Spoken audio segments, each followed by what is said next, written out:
뭐 그 전에 예전에 핑크일 때 책을 한 번 낸 적이 있었어요. 아, 그런가요? 제목이 뭐였더라? 핑클 포에버 뭐 이런 제목이. 아, 정말요?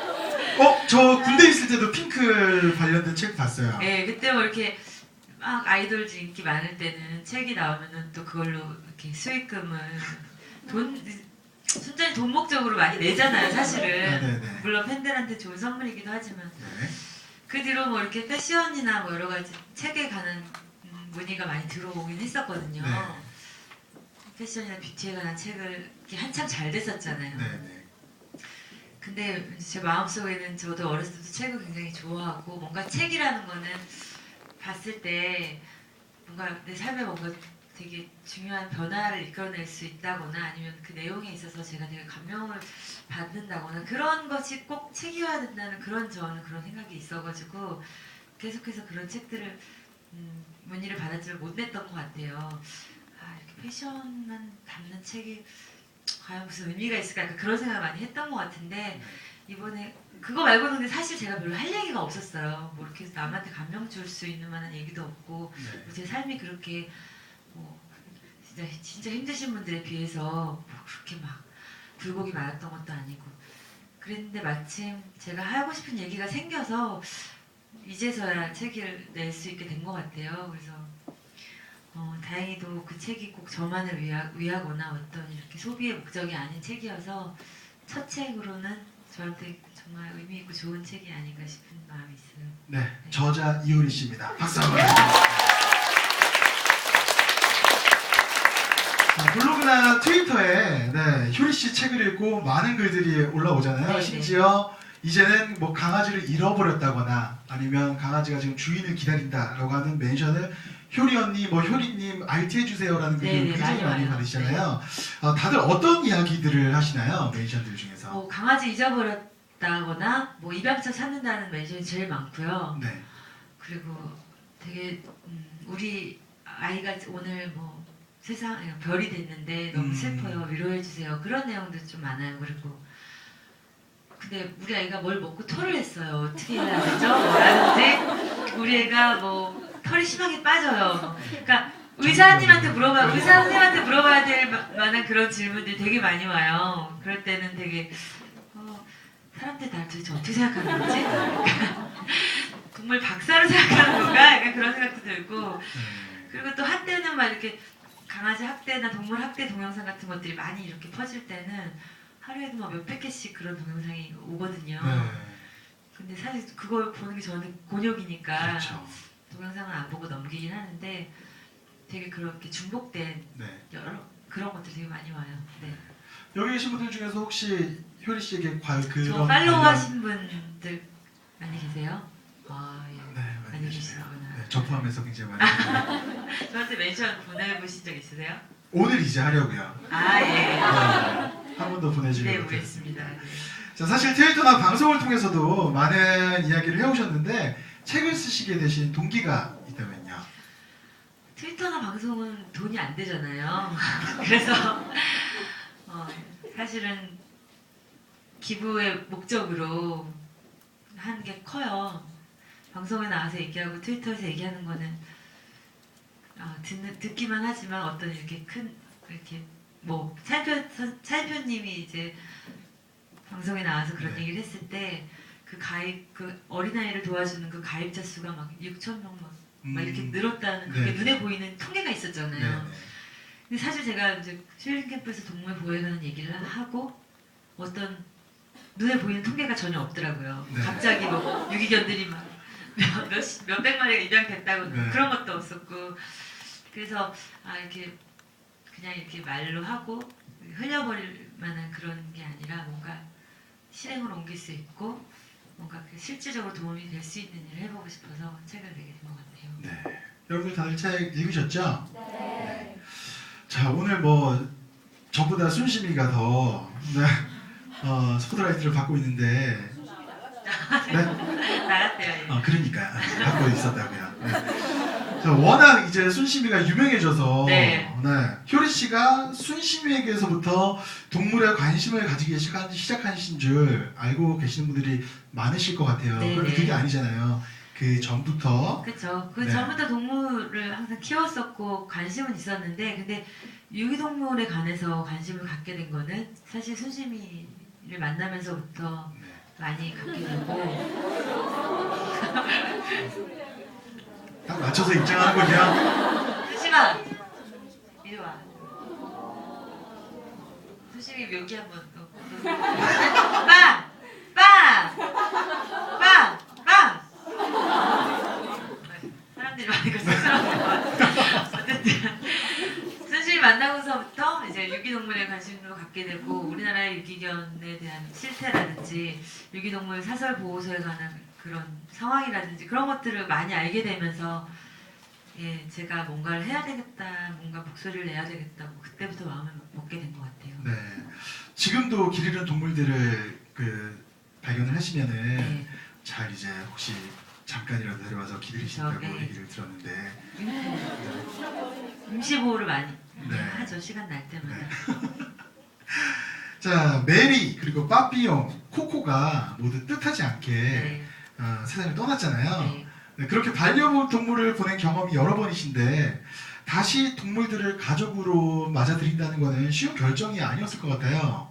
어떤 분들은 이제 키우던 동물이 이렇게 너무 이렇게 가슴 아프게 하고 떠나면 다시는 동물을 못 키우는 분도 많이 계시더라고요. 근데 그렇죠. 저 같은 경우에는 이렇게 떠난 아이들의 빈자리를 다른 아이들로 이렇게 채우는 그런 성향이 있었어요. 그래서 코코나 뭐 메리는 그렇게 저 어렸을 때 제가 지켜주지 못해서 떠났지만 네.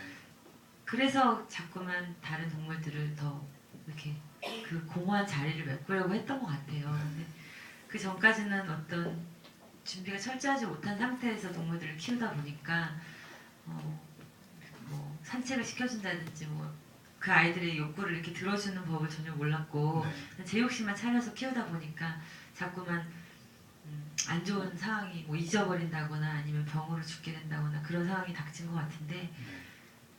그때 이게 누군가가 이런 얘기들을 많이 해주고 동물을 키울 때 준비가 되어 있어야 되고 어떤 것들이 준비가 돼야 되고 그런 것들을 제가 좀 더 알았다면은 좀 일찍 그런 준비를 했을 것 같은데 그래서 제가 좀 그런 역할을 할 수 있지 않을까. 이렇게 안 하려고 안 하는 게 아니라 몰라서 안 하는 분도 많이 계시잖아요. 그렇죠. 그래서 그런 얘기를 좀 하고 싶었던 네. 것 같아요. 그리고 이효리 씨 책을 읽고 나서 또 알게 되신 분들 상당히 많으실 것 같더라고요. 그런 멘션이 올 때 제일 기분이 좋더라고요. 네. 사실 동물을 좋아했지만 이런 거 몰랐어요. 네. 제가 이렇게 아무 생각 없이 했지만 이제부터라도 조금씩 고쳐야 되겠어요. 아니면 조금씩 다른 방향으로 생각을 해봐야 되겠어요. 이런 멘션들이 네. 진짜 그 어떤 다른 것보다 되게 네. 요즘에 되게 저한테 행복을 네. 주는 것 같아요. 그리고 정말 책 쓰길 잘했구나라는 네, 생각도 네, 맞아요. 들 테고요. 고양이 순이와 순심이 이야기를 하시면서 책에서요. 그 적응기를 말씀하셨잖아요. 네네. 사실 모든 동물들이 적응기가 있는 건데도 왜 우리들에게는 왠지 유기동물은 더 힘들 것이다 라는 그런 일종의 편견이 있는 것 같은데 네. 유기동물이라고 큰 차이가 있는 건 아니잖아요. 큰 차이가 있는 건 아닌데 사실 유기동물이 적응기가 좀 더 오래 걸릴 수는 있을 것 같아요. 네네. 트라우마들이 있으니까. 근데 뭐 적응기가 길고 짧고는 중요한 게 아니니까 네. 일단 얼마나 잘 적응을 하고 얼마나 이렇게 유대감 관계를 갖느냐가 중요한 건데 저는 유기동물을 입양하는데 제일 큰 장점은 저랑 제일 잘 맞는 아이를 데려올 수 있다는 거. 그러니까 펫샵에서 이제 아이들을 사면 아기 때 데려오기 때문에 얘가 어떤 성격인지 전혀 알 수가 없잖아요. 그렇죠. 근데 제가 순심이를 데려올 땐 저는 막 이렇게 너무 활발한 개는 잘 적응이 안 되거든요. 네네네. 저는 좀 얌전하고 순한 개를 사실 좋아했었어요. 네. 원래부터. 정신이 너무 사납고 막 제의를 못 하겠더라고요. 네. 그렇게 막 활발한 애들은. 네. 그래서 얌전한 애를 찾고 있었는데 이제 보호소 봉사를 다니면서 개들의 성격을 이렇게 몇 번을 가면 볼 수가 있잖아요. 네. 그러면서 이제 활발한 걸 좋아하는 분들은 활발한 개를 입양할 수 있고 또 저처럼 얌전하고 조용한 개를 원하시는 분들은 네. 또 이렇게 입양할 수 있으니까 그래서 더 트러블도 적고 훨씬 더 뭐라 그러지 남자를 선택할 때도 자기한테 정말 잘 맞는 남자를 선택해야지 오래 갈 수 있듯이 그렇죠. 강아지도 네. 자기하고 제일 잘 맞는 강아지를 선택할 수 있다는 그런 이점이 있는 것 같아요. 네. 정말 그런 것 같아요. 애견샵 보면 정말 그 어린 되게- 강아지들 네. 다 귀엽잖아요. 맞아요. 네. 악마로 변하잖아요 나중에 막 어떻게 가물어 될지 뜯고 막 몰라 정말. 가물어 뜯고 막 네. 그러다가 감당이 안 돼서 버리고 네. 그럴 수 있잖아요. 그러니까 그러니까요. 그런 점은 참 유기견 네. 입양하는 게 좋은 것 같아요. 분명히 사장님이 더 안 클 거라고 했는데 점점 크고 막. 토이라 그랬는데 막 이만해지고 그런 거 있잖아요. 그렇죠. 토이도 큰 곰처럼. 네. 그러니까요. 네. 요즘 그리고 입양을 보낼 때에도 입양하는 사람의 환경이나 그리고 조건을 많이 고려하는 분위기인 것 같습니다. 네, 얼마 맞아요. 전에 강풀 씨, 네. 강풀 씨가 새끼 고양이 네. 분양하시면서 네. 분양할 때 미리 필요한 조건들을 이제 트위터로 공지를 하셨잖아요. 네. 효리 씨도 임시 보호를 하시기도 하는데 입양을 보내는 입장에서 데려가는 사람들을 볼 때 네. 어떤 점을 고려하게 되나요? 아무래도 이 아이를 끝까지 잘 책임져 줄 수 있는 사람인가에 대해서 먼저 고려를 하게 되고 일단 저는 이제 강아지를 키워본 경험이 있으신 분들 네. 위주로 그리고 아. 지금 집에 강아지가 있거나 고양이가 네. 있으신 분들 유경험자. 위주로 보내고요. 그리고 가족 전체, 그러니까 나만 입양하고 싶은 게 아니라 네. 엄마, 아빠 그리고 네. 아들, 딸까지 가족 전체가 동의하는 그런 가정이 웬만하면 입양을 보내려고 해요. 그런데 갔다가도 파양되는 경우가 많이 있으니까. 그렇죠. 그리고 또 이제 이런 입양을 해서 나쁜 목적으로 이용하시는 분들이 또 있다고 하더라고요. 대형견 종류는 이제 입양을 보냈는데 보신탕용으로 간다거나 그리고 뭐 진짜 이건 되게 극히 일부지만 입양을 자꾸 받아서 계속 학대를 하고 죽인다거나 그런 사건도 있었기 때문에 동물보호 단체나 이런 유기견 보호 센터에서도 네. 입양을 굉장히 신중하게 하는데 사람들은 쟤 며칠 있으면 안락사 당한다는데 내가 그냥 데려오면 되는 거 왜 저렇게 까다롭게 굴까 하면서 네. 굉장히 민원을 많이 제기하신대요. 네. 아니 그렇게 불쌍하고 그런 애를 내가 데려가겠다는데 무슨 사전 조사를 해야 되고 무슨 집에 그렇죠. 방문을 해야 되고 네, 네. 자격이 있어야 되고 네. 근데 사실 그렇게 하는 이유가 다 그 전에 그렇죠. 그런 일들이 있었기 때문에 네. 있다는 걸 좀 다시 한번 알아주셨으면 좋겠어요. 네. 누구나 키울 수는 있지만 아무나 키울 수는 없지 않나 싶습니다. 그래도 요즘에는 이제 효리 씨 책 때문인지 몰라도 동물을 사지 않고 입양하자는 분위기가 많이 일고 있는 것 같아요. 트위터나 페이스북을 통해서 네. 봐도 그 역할에 효리 씨가 가장 큰 역할을 하지 않았나 싶은데요. 먼저 앞장서 주시니까 그리고 또 동료 연예인분들, 스타분들도 한 분 한 분씩 참여를 하시는 것 같고요. 네. 덕분에 유기동물 문제에 대한 관심이 전반적으로 형성이 되어가고 있다는 생각이 듭니다.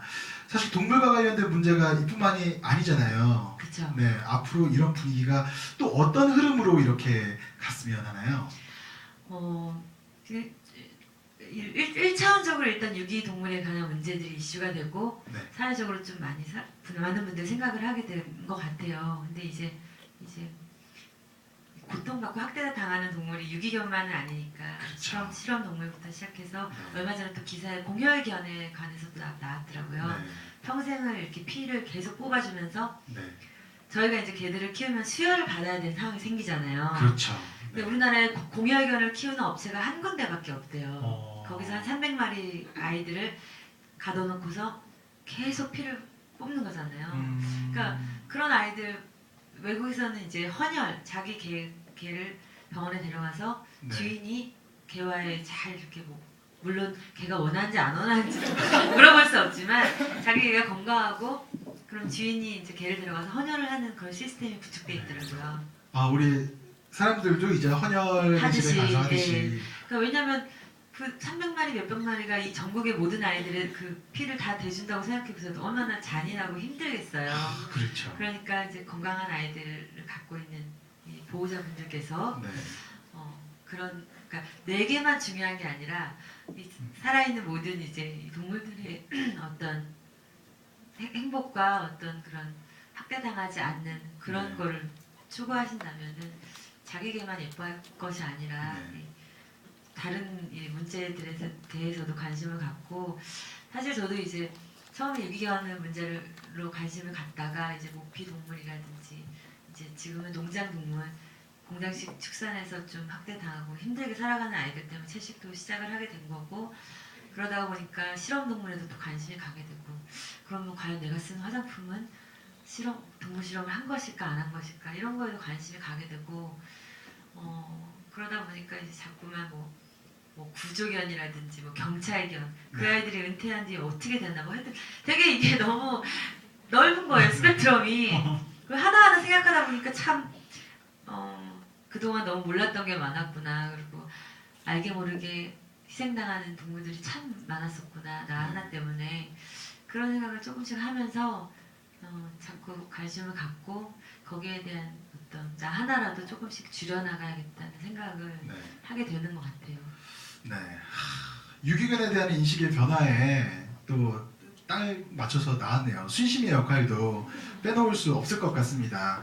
보통 이제 일반 분들은 유기견 하면은 굉장히 지저분하고 네, 그리고 어딘가 뭔가 이제 닫혀 있거나 네, 정상적이지 않다라는 그 선입관이 가지고 있잖아요. 근데 네. 순심이를 보면서 어떻게 유기견이 저렇게 이쁠 수가 있을까? 쟤도 처음에는 진짜 예쁘지 않았었거든요. 제가 얼마 전에 트위터에 사진 올렸었는데 네.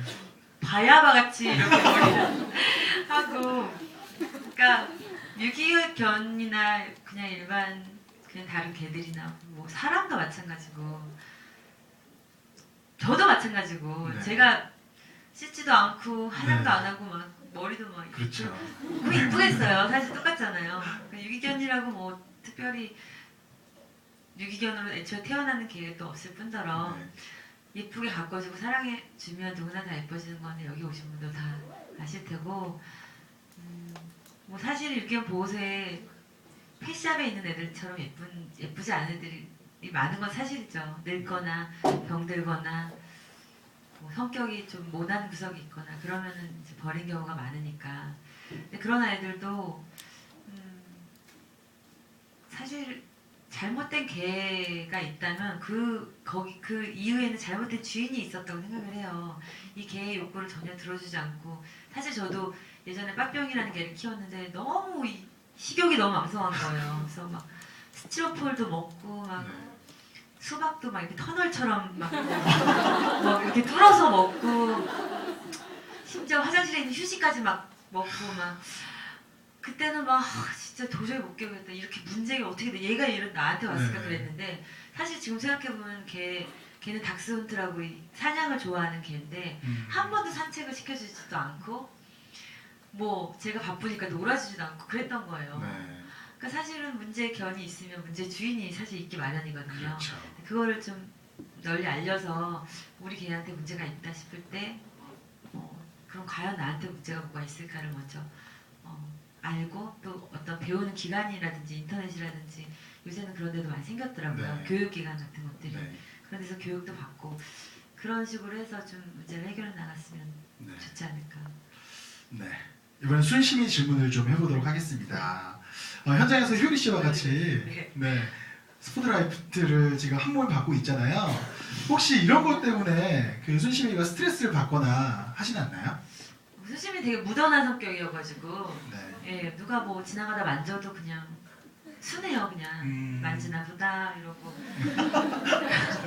근데 제가 사실 스트레스를 좀 받는 게 저는 가끔씩은 뭐 이렇게 맨 얼굴로 슬리퍼 신고 나올 때는 사람들이 네. 좀 몰라봐 줬으면 하는 마음이 있잖아요. 네. 그래서 마스크도 쓰고 모자도 쓰고 그러는데 다 알아보죠. 순심이를 보고서 저를 보고 순심이를 보는 게 아니고 네. 얘 순심인데 이렇게 되는 거예요.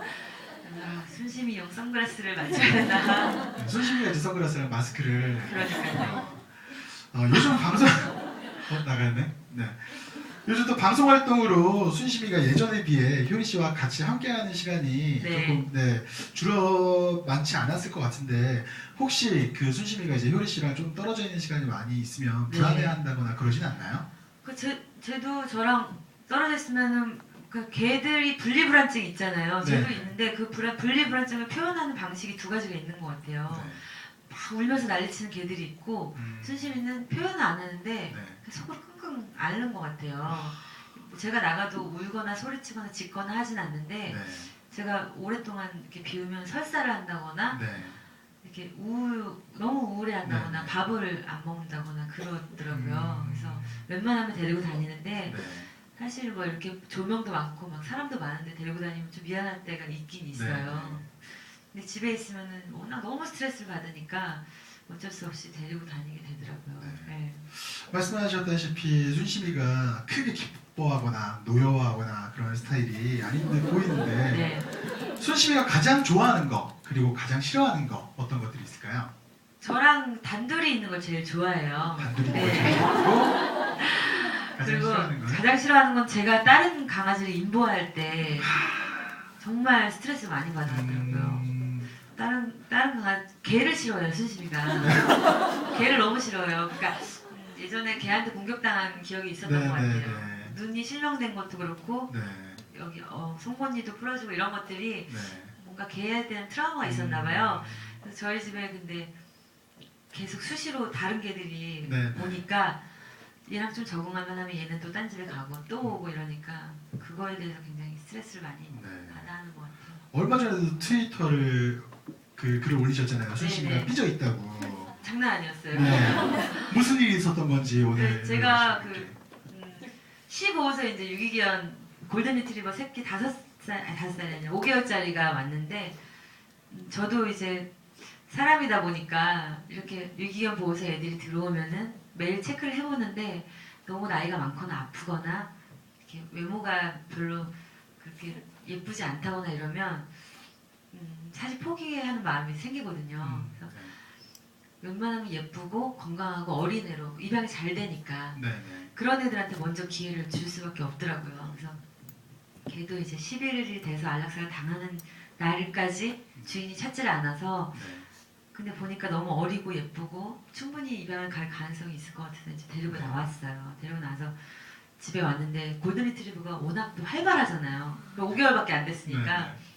오자마자 순심히 따라다니고 막 고양이들 우리 고양이들 따라다니고 이러니까 고양이들은 2층에서 내려오지도 않고 네. 순심이는 제가 불러도 쳐다도 안 보고 그래서 제가 이제 스케줄 하는 날 데리고 나왔는데도 원래는 벤에 타면은 제 무릎 위에 앉는데 그날은 제 옆자리에 앉아서 불러도 안 오더라고요. 아, 근데 다행히 그 아이가 주변 지인 중에 리트리버를 키우는 분한테 네. 둘째로 입양을 가게 돼서 네. 오늘 갔거든요. 아. 네. 그래서 순심이가 이제 기분이 좀 좋아질 것 같아요.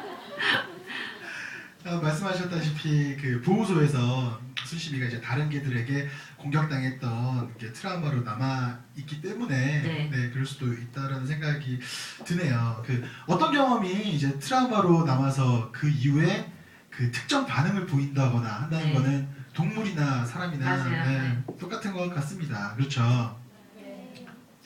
별로 안 똑같나요? 자, 원래 고양이들을 키우고 계셨잖아요. 네. 고양이들도 낯가림이 심할 텐데 순심이가 처음 왔을 때 그 아이들끼리 적응하는 것도 쉽지 않았을 것 같아요. 네, 저희 집 순심이 왔을 때 고양이 4마리가 식탁 위에 올라가서 순심이를 뚫어지게 몇 시간을 쳐다보는 거예요. 네. 개를 처음 본 거예요, 저희 고양이들. 제가 개를 안 키웠었으니까 네. 그동안. 그래가지고 근데 순심이가 워낙 이 호기심이 없어요. 왜 다른 개들은 이거 뭐지? 막 이런 냄새도 맡고 그렇죠, 가서 그렇죠. 이렇게 쳐보기도 하고 네. 그런데 순심이는 워낙 호기심이 없기 때문에 네. 되게 금방 적응했어요, 아이들이랑. 아이 서로 이제 소 닭 보듯이 그냥 너는 너 나는 나 이렇게 적응을 해버린 거예요. 네. 그래서 참 다행인데 호기심 많은 애들이 오면은 고양이들하고 막 할퀴고 싸우고 네. 그런데 순심이는 그래서 제가 순심이를 입양하게 된 것도 우리 애들이랑 제일 잘 어울릴 수 있을까라는 생각을 많이 했었거든요. 네. 아무래도 저희 고양이 중에 한 마리 삼식이라는 애가 되게 네. 성격이 모났거든요. 그래서 저뿐만 아니라 이제 유기견 입양하시는 모든 분들이 아마 그럴 거예요. 저희 집 애들이랑 잘 지낼 수 있을까. 근데 마침 잘 맞는 개를 만나가지고 네. 별 무리 없이 지냈던 것 같아요. 네. 그 여러 마리의 동물들을 함께 키우면 정말 사건 사고도 많을 것 같은데 네. 누가 제일 말썽꾸러기인가요? 제가 말했던 그 삼식이라고 길에서 주워왔던 네. 삼색 고양인데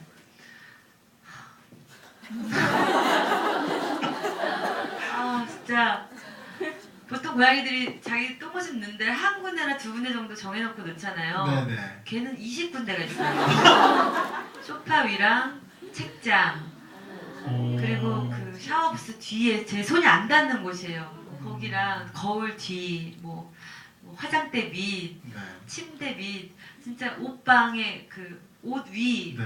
그거 진짜 너무 힘든 거예요. 너무 옷집안이 영양분실을. 냄새가 장난 그 오줌 냄새가 고양이도 네네. 유독 심하거든요. 음. 그래서 내가 과연 뭐가 불만일까? 내가 뭘 잘못했을까 얘한테. 네. 그래서 고양이 화장실 수가 혹시 부족한가 해서 더 느려줘 보기도 하고 모래도 바꿔줘 보고 별의별 방법을 다 했는데도 네. 안 고쳐지더라고요. 아직까지도. 네. 삼식이가 처음 왔을 때는 1년 정도 되게 잘 가렸었어요. 화장실에만 쌌는데 임신을 하고 이제 아이를 낳는데 네. 제가 아이를 4마리를 낳는데 네. 다 키울 수 없어서 이제 주변 지인들한테 다 입양을 보냈거든요. 네. 그리고 난 다음부터 그러기 시작을 하는 거예요. 아. 그래서 이제 자기 아이들을 다 보내서 그게 스트레스가 음. 돼서 이제 저한테 복수를 하는 건가. 근데 삼식이가 아기 날 때 저랑 단둘이 이제 제가 아기도 다 봤고 네. 이게 삼식이가 너무 어릴 때 아기를 낳아가지고 뒤처리를 못하니까 제가 막 탯줄도 끊어주고 막 호흡도 불어넣어주고 막 되게 걔랑은 정이 많아요. 네네. 사건 사고도 많지만 네. 그래서 어디 줄 수도 없고 네. 진짜 저희 청소 가끔 해주시러 오신 아주머니가 삼식이 몰래 그냥 마당에 이렇게 놔줘요. 버릴 순 없으니까 이렇게 몰래 문 열어놓으면 어떨까요? 막 이런 얘기 하시는데 그러다 상상만 해도 막 눈물이 나는 거 있잖아요. 아, 네. 그러니까 그 동물도 마찬가지인 것 같아요. 말썽이 많은 동물일수록 네. 미운데도 애착이 더 가는 거는 있는 것 같아요. 네. 맞습니다. 재밌어요, 그죠? 네. 그 가까이를 읽고 나서 보호소 현 상황에 대해서 알게 된 분들이 많을 것 같아요. 저도 사실 네, 잘 그랬거든요. 모르시더라고요. 네. 네. 실질적으로 유기견 보호소에 봉사를 하러 가게 되면은 어떤 일을 하게 되는지 그리고 또 그 일의 규모가 어느 정도인지를 감이 잘 안 오시는 분들도 많이 계실 텐데 네. 어떤 일을 하게 되고 그리고 또 어느 정도의 일인가요? 보호소 봉사를 처음에 갈 때는 이제 동물 사랑하시는 분들은 나 가서 울면 어떡하지? 나 너무 충격받으면 어떡하지? 막 이런 저도 그랬어요. 네, 네. 근데 처음 딱 도착한 순간부터 약간 전투적인 느낌으로 돌변하게 돼요. 감성적인 시간과 여유가 전혀 없이 네. 바로 그냥 현장에 투입해서 너무 열악하니까 네. 불쌍해 이런 느낌이 아니라 네. 되게 뭔가 빨리 어떻게 이거를 네. 네. 막 똥이 널려 있고 막 이러니까 네. 빨리 치우고 가면 그거예요. 똥 치우고 네. 물 주고 밥 주고 그러다 여유가 되면은 아이들 한 번씩 쓰다듬어 주고. 네. 근데 쓰다듬어 줄 여유는 거의 없거든요. 네. 왜냐면 이제 이 똥이랑 밥과 물이 너무 급하기 때문에. 네. 그래서 옷도 이렇게 그 올인원으로 된 부직포로 된 거 핑크색 있잖아요. 네. 그거 안 입고 가면은 막 네. 온몸에 똥으로 막 애들이 막 이렇게 반겨주니까. 그러니까 막 되게 사실은 웬만한 분들은 되게 충격을 먹거나 네. 아니면 너무 힘들어서 몸살이 나거나 해서 아마 다니시기 좀 힘드실 거예요. 네. 좀 마음이 강인하고 뭔가 그러신 분들만 계속 꾸준히 다니시는 것 같더라고요. 네. 그런 일들을 이제 보호소 소장님 혼자서 하고 계시니까 사실 봉사자들이 안 오면 네, 봉사자가 네. 너무너무 필요한 상황이죠. 네. 근데 보면은 꾸준하게 다니시는 분들 계세요. 막 네. 10년 동안 오시는 분도 계셨고 자기 일을 하시면서도 네. 한 달에 한 번 혹은 일주일에 한 번씩 꾸준히 저도 유기견에 대해서 몰랐을 그 옛날부터 네. 그런 것들을 하고 계시는 오래전부터 분들 묵묵히. 묵묵히 하고 계신 분들 계시더라고요. 그래서 그런 분들이야말로 진짜로 뭐 저는 뭐 네. 유명인이다 보니까 막 이렇게 떠들어서 그렇지 네. 사실 그런 분들이 정말 대단하신 것 같아요. 네. 동물들을 위해서 할 수 있는 일이 이 말씀하신 유기견 보호소를 찾아가는 것 이외에도 다른 방법이 많을 것 같다는 생각이 드는데 어떤 것들이 있을까요? 혹시 알고 계신 거 있으시면? 뭐 너무 많죠. 뭐 요즘엔 트위터도 많이 하시잖아요. 트위터로 입양 글이라든지 뭐 RT 한번 해주는 것도 진짜 어떻게 그렇죠. 보면 한 생명을 살릴 수도 있는 기적이 일어날 수도 있는 일이고 네. 그리고 저는 꼭 그러니까 고기 먹는 거 조금 줄이는 거, 고기를 끊지는 못하더라도 뭐 3번 먹을 거 1번 먹고 이 정도로 줄이는 것만 해도 동물과 이 지구 환경에 정말 어마어마한 큰 영향을 미치거든요. 그러니까 사실은 고기 육식과 이 환경에 연관지어서 생각을 잘 못했어요. 네네.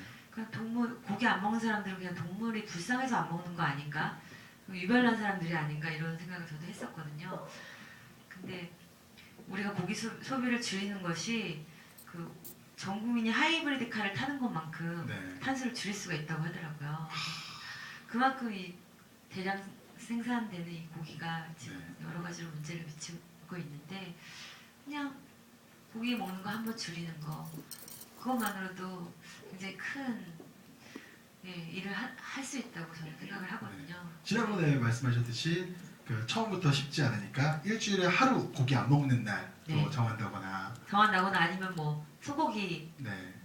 너무 좋아하는 사람은 난 소고기만 먹겠다. 돼지고기는 안 먹겠다. 아니면 네. 닭고기만 먹겠다. 이런 식으로 조금씩 줄여나갈 수도 있고 뭐 구워 먹는 것만 안 먹겠다. 국에 들어있는 건 먹겠다. 냉면 국물 같은 건 먹겠다. 이런 식으로 그냥 자기랑 절충을 하면 되지 꼭 모든 걸 완벽하게 끊어야 된다. 그렇죠. 그런 건 없는 것 같아요. 네네네. 자, 자연스럽게 그래서 채식 얘기로 지금 넘어갈 것 같아요. 네. 먹는 이야기를 해보겠습니다. 얼마 전에 트위터에 올리신 글이 네. 이게 왜곡이 돼서 기사로 또 나가기도 했었잖아요. 네네. 네. 간혹 이제 고기를 좋아하시는 분들 중에서 비난받고 있다는 맞아요. 느낌을 네. 받고 계신 분들 분명히 있을 거라고 생각이 들어요. 하지만 사실 그 말씀하신 것처럼 효리 씨가 육식 자체를 반대하시는 건 아니잖아요. 말씀하신 것처럼 공장식 사육을 통한 그 육류 섭취를 반대를 하고 계시고, 그리고 또 다양한 이유가 있는데 단순히 육류 섭취는 건강에 나쁘고, 그리고 일반적으로 저희들이 알고 있을 때는 채식이 좋다 이게 뭐 뉴스나 혹은 뭐 시사매거진 이런 프로그램에서 육식보다 채식을 하면 건강에 좋고 미용에 좋기 때문에 채식을 해라라고 하는 경우도 굉장히 많아요. 네. 네. 그런 식으로만 포장이 돼 있다는 느낌이 드는데 효리 씨가 보기에는 어떻게 생각하세요? 저도 옛날에 막 채식하는 친구 있으면은 이해를 못했어요. 왜 채식을 하는지 이해를 못하고 누가 저한테 그런 얘기를 했을 때는 저도 반발심이 생기더라고요. 네네. 왜 고기는 우리 태어났을 때부터 원래 인간은 잡식성이야 이러면서 이렇게 반발심이 들었던 것 같아요. 네. 그러니까 사실은 모두 다 마음 한켠에 좀 불편한 마음은 있는 거죠. 있는데 그거를 누가 비난하는 듯한 어조로 얘기했을 때 확 이렇게 화가 나는 것 그렇죠. 같아요. 근데 고기 먹는 거 다시 한번 말씀드리자면 고기 먹는 거 자체는 저는 아무 문제가 없다고 생각하거든요. 그리고 모든 사람이 체질에 맞게 고기가 필요한 사람도 분명히 있을 거예요. 그렇죠. 근데 그 사람들에게도 건강한 고기가 필요한 거지. 이렇게 대량 생산이 되면서 아픈 아이들, 우리가 먹는 게 아프면 당연히 먹는 저희도 아프잖아요. 그러니까 건강을 위해서라도 건강한 고기를 먹어야 하는 게 마땅한 거고, 어떤 동물의 윤리적인 면을 봤을 때 저는 그러니까 다른 사람 생각은 모르겠지만 저는 사람이 맨 위에 있고 그 밑에 동물이 있고 생선이 있고 뭐 나무가 이렇게 생각하진 않거든요. 네. 모두 다 이 한 원 안에 네. 있다고 생각을 해요. 그렇기 때문에 우리가 그것들을 취할 때는 굉장히 고마운 마음을 갖고 굉장히 예의를 지키면서 네. 사실 취해야 된다는 그런 네. 생각을 갖고 있거든요. 그렇기 때문에 우리가 얘네들을 먹음으로써 우리한테 이득이 된다면 얘네들도 살아있을 때만큼은 조금 더 건강하게 조금 더 편안하게 살다가 죽을 때도 조금 더 최소한의 고통으로 죽여줬으면 하는 그런 바람이 있고, 얘를 죽였으면 한 생명을 취했으면은 머리끝부터 발끝까지 진짜 남김없이 저희가 먹고, 지금은 또 부위별로 먹고, 그 필요한 부위가 아닌 싹스핀 같은 경우는 바다에 버리고, 곰 같은 경우는 발바닥이 제일 비싸니까 발만 잘라가고, 네. 그런 것들 너무 부당하잖아요. 사실은 그렇죠. 생명에 대한 예의가 전혀 아니라는 생각이 들거든요. 그래서 육식 자체를 비난하는 건 아니지만 우리가 육식을 취할 때 굉장히 고마운 마음으로 동물에 대한 예의를 지키면서 먹었으면 하는 그런 말을 전달하고 싶은데, 사실 저도 트위터라는 거 매체 자체가 네. 워낙 글자 수도 적고 그리고 이제 기자들이 이렇게 갖다 쓸 때 또 네, 네. 말 하나만 바꾸면 또 다른 그렇죠. 뜻이잖아요. 네. 그런 것들 때문에 저도 힘든 부분이 많은데 제가 그런 분들에게 반감을 사면 네. 정말 안 되는 일이라고 생각을 해요. 네, 네, 제가 네. 그분들한테 반감을 사면 제가 원하는 방향으로 나아갈 수가 없잖아요. 네, 네, 네. 그러니까 모두 다 이렇게 하나로 웃으면서 좋게 좋게 가고 싶은데 자꾸만 그런 트러블이 생기는 것에 대해서 저도 되게 유감이고 네. 전혀 누구를 비난할 생각은 없다는 얘기를 네. 다시 한번 하고 싶어요. 네. 네. 혹시 여기 오신 분들 가운데서도 혹시 채식을 하고 계시거나 아니면은 채식을 좀 했으면 한다 하시는 분 혹시 계시나요? 네, 계시는군요. 지난주에 그 동물의 행복 1편을 다들 보셨어요? 정재혁 씨가 나레이션한 거? 그거 보고 좀 어떠셨어요? 저는 좀 궁금해서. 말이 안 나오죠. 네, 말씀해보세요. 네, 처음에 봤을 때 좀 충격적이었는데요. 네. 그걸 보고 좀 반응을 느꼈어요. 정말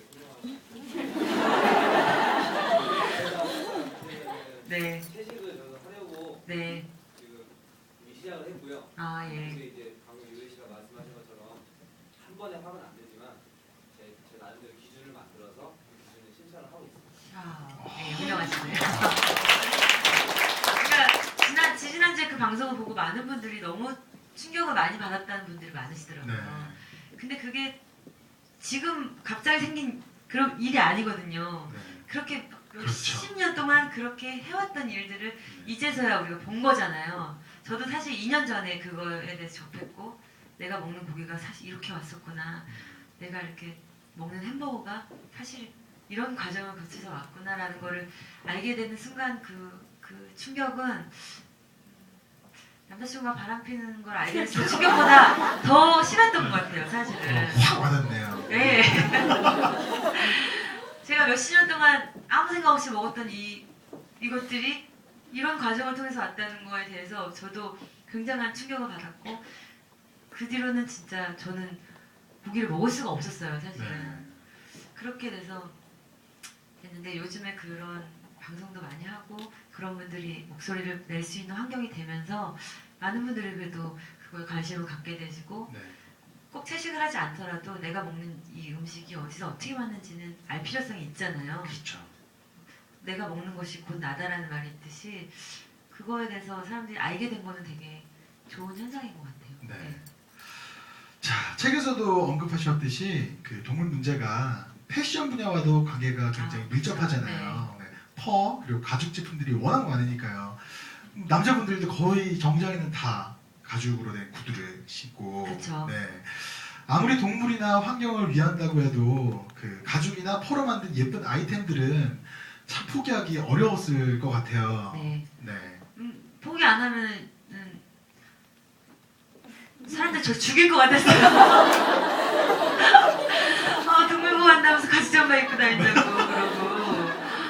뭐 에피소드 네. 많지 이미 있는 건데. 몰매 맞을 것 같은 거 있잖아요. 사실 그래서 자의반 타의반 끊게 됐지만 사실 모피 끊는 건 그렇게 어렵진 않았어요. 네. 모피는 이제 그렇게 널리 이제 활용되는 제품이 아니고 네. 그 과정 이런 동영상을 한 번만 보면 진짜 누구든지 끊을 수 있는 게 모피인 것 같아요. 네. 그리고 이제 어차피 겨울 한철에만 사실 그렇죠. 모피는 필요한 거니까. 근데 가죽은 참 널리 많이 이용이 되더라고요. 네. 가방, 신발, 허리띠부터 네. 시작해서 네. 집에 있는 소파부터 가죽이 안 들어가는 게 사실 맞아요. 없을 정도로 순신이 목줄도 가죽이더라고요. 알고 봤더니. 그래서 가죽 근데 그게 참 중요한 것 같아요. 그 전에는 이게 가죽인지 뭔지 아예 관심도 없이 그냥 당연한 듯이 했던 네네. 것들을 이게 가죽이구나. 그러면 이 가죽은 어떻게 왔을까? 이 가죽은 뭘로 만들었을까? 그냥 이렇게 생각을 하는 것 자체만으로도 굉장히 큰 변화고 그러다 보면은 뭐 다 때가 오는 것 같아요. 그래 가죽점만 안 입어도 뭐 괜찮겠다라는 때가 올 때가 있고 그래 뭐 가죽 가만 안 들어도 괜찮겠다라는 때가 있는 거지. 내가 난 한 번에 이걸 하지 않겠어. 난 가죽 가방 하지 않겠어.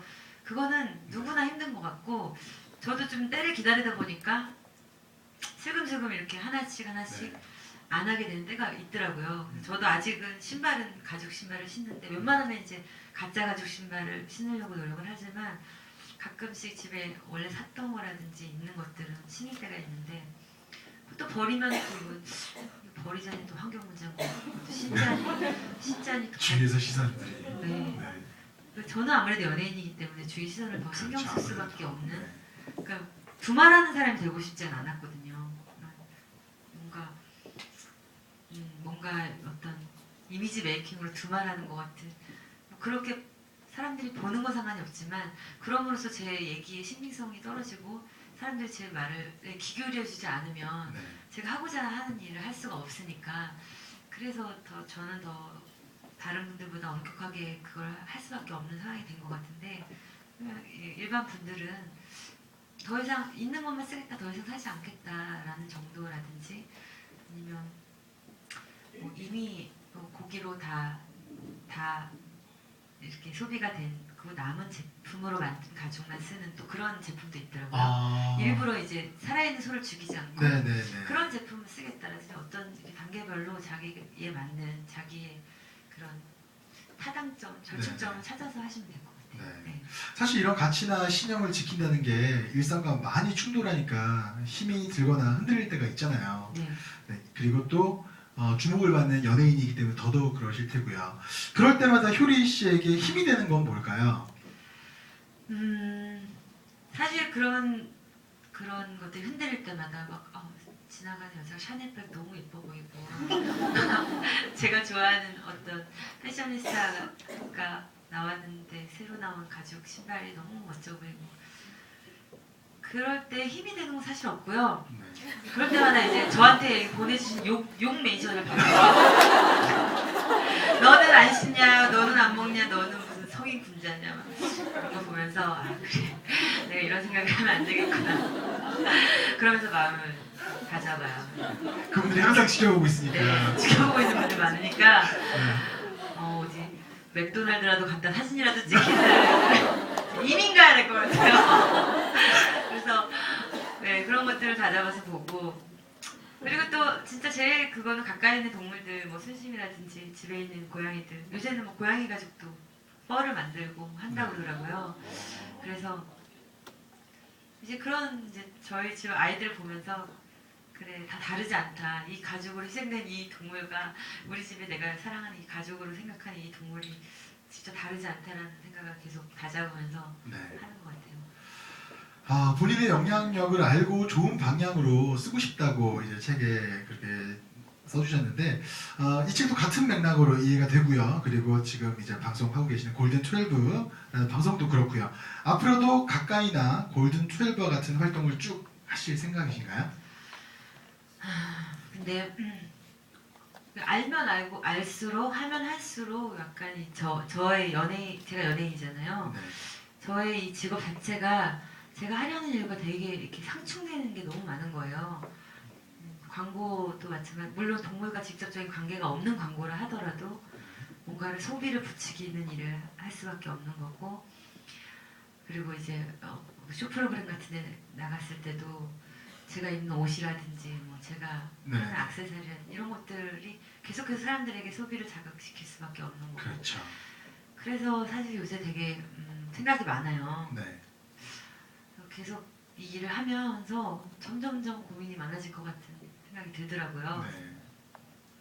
앞으로 어떻게 될지는 잘 모르겠어요. 그래서 내가 좀 계속 이렇게 생각을 하고 계속 이런 일을 겪다 보면 저도 이제는 어떻게 해야 되겠다. 이제는 이렇게 하지 말아야 되겠다는 생각이 확실히 들 네. 때가 오겠죠. 네. 그때까지는 지금 계속 공부를 하는 입장이라고 생각을 하고 네. 골든 트웰브도 사실 처음에 제 생각은 막 그래 이걸 채식도 알리고 사람들에게 너무 어렵지 않게 이렇게 자연스럽게 알리고 이것이 대세야라는 거를 사람들이 자연스럽게 좀 나 저렇게 해볼까라는 마음을 가지지 않을까 싶은 네. 생각에서 시작을 했는데 사실 그것도 뭐라고 해야 어떤 분이 뭐라고 그랬더라? 유기농 허세? 유기농 허세라는 말을 하시더라고요. 사실 뭐 돈 없는 서민들은 유기농 사 먹고 유기농 화장품 쓰고 네. 채식하기 사실 어렵잖아요. 그렇죠. 그 얘기 들으니까 또 그런 것 같더라고요. 저도 완벽한 인간이 아니기 때문에 네. 그때는 그게 맞다고 생각을 했는데 네. 사실 또 듣고 보니까 그분들 마음도 이해가 가고 제 생각은 그거거든요. 요번에 고기 그 육식 때문에 문제가 생겼을 때도 너는 돈 많지 않냐? 넌 돈 네. 많으니까 비싼 고기 유기농 고기 사 먹을 수 있고 유기농 화장품 쓸 수 있고 하지만 우리 같은 서민들은 친구들이랑 모여서 삼겹살 구워 그렇죠. 먹고 이런 게 낙인데 네. 사람이 먼저지 동물이 먼저냐 또 이런 말씀 하시는 분이 많은데 사실 저는 그런 생각이었거든요. 제가 식비가 한 달에 식비가 정말 적게 나와요. 네. 유기농을 먹음에도 불구하고 적게 나오는 거는 비싼 걸 먹지만 적게 먹거든요. 네. 소식으로. 그리고 일단 육류 소비가 없기 때문에 그 식비 자체는 되게 적게 나오더라고요. 네. 그래서 사람들도 이렇게 싼 고기 많이 먹는 것보다 비싼 고기 한 번, 두 번 먹는 게 어차피 쌤쌤 아닐까? 그런 생각이 저는 되게 막연하게 들었던 거예요. 그런 얘기를 사람들한테 하고 싶었던 네. 거예요. 매일매일 그 고기 싼 고기 10번 먹지 말고 네. 모았다가 비싼 고기 한 번에 먹으라고. 아 정말. 그렇게 사람들한테 얘기를 하고 싶었던 건데 네. 이제 잘못 이제. 아니에요. 그게 맞는데 네. 사실 저도 정답은 모르겠어요. 네. 아직까지는 모르겠고 그렇게 말씀하시는 분들 앞에서 당당하게 네. 그렇게 말이 안 나오더라고요. 뭐 삼겹살 한 번 먹는 것도 친구들이랑 며칠 돈 모아서 먹는데 사실 유기농 고기 사 먹거나 그럴 경제적 네. 여유가 안 된다고 하시는 분들 앞에서까지 제가 네. 그런 말이 안 나오더라고요. 아직까지 제 신념이 부족해서인지 모르겠지만 그래서 저도 이제 절충점을 찾아가고 네. 그럴 때는 어떤 얘기를 해드려야 될까? 그럴 때는 내가 어떤 도움이 될 수 있을까? 좀 네. 그런 것들 요새 많이 좀 생각하고 공부하는 부분이 있는 네. 편이에요. 그러고 보면 저희들은 이제 그 유명인이 아니기 때문에 오히려 채식을 실천을 한다거나 아니면 가죽 제품을 안 쓴다거나 하는 부분에 있어서는 조금 더 이제 부담이 덜 할 수 있잖아요. 이효리 씨 같은 경우는 정말 그 인조 가죽인데도 불구하고 뭐 사진에 올라온 게 저것도 가죽 아니냐 이렇게 살지만 저희들 같은 경우야 사실 그거잖아요. 네. 나 오늘부터 금연하겠어. 이러다가 뭐 3일 뒤에 만약에 친구가 다시 담배를 핀다고 죽일로 이러지 않잖아요. 그렇죠. 사실 그거랑 엄파라고 막 마찬가지. 그러진 않잖아요. 그러니까요. 사실 그거랑 마찬가지긴 한데 모르겠어요. 유명인에 대한 잣대는 언제나 항상 네. 엄격했던 것 같고 그만큼 또 그런 엄격한 잣대를 받지만 그만큼 그 이상으로 또 얻는 것들이 일반 그렇죠. 분들보다는 얻는 네. 것들이 많은 혜택이 있기 때문에 네. 그 정도는 제가 당연히 감수를 해야 될 것 같고 그리고 네. 예. 그런 이효리 씨의 신념이나 그런 얘기들이 우리들에게 또 고스란히 전달이 돼서 많은 분들이 뭐 멘션 저 오늘부터 저분도 마찬가지겠지만 뭐 채식을 시작했어요라고 하나하나 이제 반응들이 오면은 더욱더 이제 더 보람이 크지 네. 않을까 싶습니다. 마지막으로 순심이와 함께하면서 삶의 방향이 많이 바뀌었고 그리고 또 바뀐 지금이 좋다고도 하셨어요. 책에 앞으로의 꿈 그리고 혹은 계획이 있다면요. 제가 틴낙한 스님 되게 좋아해요. 네. 제가 그렇게 독실한 불교 신자는 아니지만 틴낙한 스님 말씀을 굉장히 좋아하고 책을 항상 갖고 다니면서 보는데 제 안에 조금 사랑이 이제 좀 찬 것 같아요. 예전에 비해서 그 사랑은 저 자신에 관한 사랑이기도 하고 그게 시작이었어요. 제 자신에 대한 제 자신을 돌아보고 제 자신을 보듬어주는 사랑에서 시작돼서 그게 위로 아래로 옆으로 퍼지게 된 것 같아요. 그게 첫 번째 방향은 동물이었고 그 다음은 또 어디로 갈지는 모르겠어요. 네. 계속 퍼지게 될 것 같은데 네. 그래서 질문이 뭐였죠? 앞으로 계획이야. 예. 앞으로 제 안에 사랑을 더 키우고 싶어요. 제가 사랑으로 정말 꽉 찬 사람이 돼서 저랑 같이 있는 모든 분들 얼굴에 미소가 있었으면 좋겠고 제 주변에 있는 모든 생명들은 행복했으면 좋겠고, 네, 그게 저의 이제 목표인데 너무 추상적이긴 한데, 지금은 제가 막 이렇게 제 신념을 갖고서 막 얘기하고 떠들고 이게 옳다고 생각하기 때문에 이렇게 하는 것 같은데, 또 제가 생각이 달라지고 공부를 더 했을 때 어떻게 바뀔지는 모르겠어요. 네. 진짜 산속으로 들어가서 저만의 어떤 돌을 닦으면서 또 살 수도 있는 거고, 그렇다고 하네요, 순 씨. 제가 저한테 약간 개소리하지 말라고. 네, 그래서 제가 무슨 얘기를 하고 있는지 모르겠는데, 어쨌든 진짜 뭐 이해하실지 모르겠는데, 제 최종 목표는 제 안에 사랑이 가득 차서 그 사랑을 동물이든 사람이든 누구에게도 나눠줄 수 있는, 그게 어떤 방송이든 책이 됐든 뭐가 됐든 그런 사람이 되고 싶은 목표가 있습니다. 자, 그럼 이제 오늘 여기 와주신 독자분들께서 질문들이 또 있어요. 네. 네, 그중에 몇 가지를 뽑아서 한번